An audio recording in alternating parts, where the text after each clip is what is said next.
जिस काम को करने में चीन ने पूरे 28 साल लगा दिए, भारत ने वही काम सिर्फ 8 साल में कर दिखाया। पूरी दुनिया जहां युद्ध और प्रतिबंधों की बौछार में फंसी है, भारत में वहां अपना डंका बजाना शुरू कर दिया है। यकीन मानिए दोस्तों, यह डंका बज रहा है भारत के गोल्ड रिजर्व और फॉरेक्स रिजर्व को लेकर, क्योंकि भारत ने दुनिया से छिपे छिपे अपने शतरंज की असली चाल चलते हुए इतना ज्यादा सोना इकट्ठा कर लिया है कि दुनिया के 155 देशों में से 150 देश ऐसे हैं जिनकी पूरी जीडीपी भी इतनी नहीं है जितना भारत ने सिर्फ गोल्ड रिजर्व और फॉरेक्स रिजर्व को जमा कर लिया है। यानी जो पैसे भारत के पास रिजर्व में हैं, उतने में वो देश अपनी पूरी सरकार और देश चला रहे हैं। और अब दुनिया हैरान होकर बस यही पूछ रही है, भारत कब चुपचाप इतना आगे निकल गया। दोस्तों, ये बात हो रही है भारत के उस खजाने की जो जमीन के नीचे नहीं बल्कि तिजोरियों में चमक रहा है, और वो है भारत का सोना। जी हाँ, आरबीआई यानी भारत की सेंट्रल बैंक ने बिना किसी शोर के, बिना किसी प्रचार के ऐसा खेल खेला है कि अब भारत गोल्ड होल्डिंग के मामले में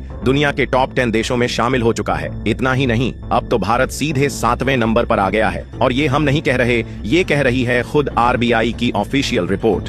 अब आप सोचिए, जिस सोने के लिए दुनिया पागल है, जो युद्ध के समय में करेंसी से भी ज्यादा कीमती हो जाता है, उसे भारत चुपचाप इकट्ठा करता रहा और किसी को भनक तक नहीं लगी। इतनी तगड़ी प्लानिंग, और वो भी बिना एक शब्द बोले। दोस्तों, जब दुनिया यूक्रेन रूस की लड़ाई, अमेरिका चीन की तनातनी और आर्थिक मंदी में उलझी रही, तब भारत ने चुपचाप अपनी चालें चली। और आज नतीजा ये है कि भारत के पास अब करीब 880 टन सोना जमा हो चुका है। अब आप खुद सोचिए, क्या ये मामूली बात है? जहां एक ओर पाकिस्तान जैसे देश विदेशी कर्ज के लिए दर दर भटक रहे हैं, वहीं भारत ने अपना खजाना खुद भर लिया, और वो भी ऐसे समय में जब दुनिया भर में महंगाई, युद्ध और मुद्रा संकट जैसे हालात बने हुए हैं। अब आप सोचेंगे कि चलो सोना तो खरीद लिया, लेकिन इसका फायदा क्या है? तो चलिए मैं आपको बताता हूँ। जब दुनिया में आर्थिक संकट आता है, युद्ध शुरू होता है, या फिर डॉलर जैसी करेंसी कमजोर पड़ती है, तो एक चीज होती है जिसकी कीमत हमेशा ऊपर जाती है, और वो है सोना। सोचिए, अगर कल को दुनिया में ऐसा हाल हो जाए कि डॉलर बंद हो जाए, अंतरराष्ट्रीय लेन देन रुक जाए, तो कौन सी चीज सबसे ज्यादा काम आएगी? जी हाँ, वही सोना। और भारत ने इसी को समझते हुए वक्त रहते एक मजबूत और सुरक्षित प्लान बना लिया।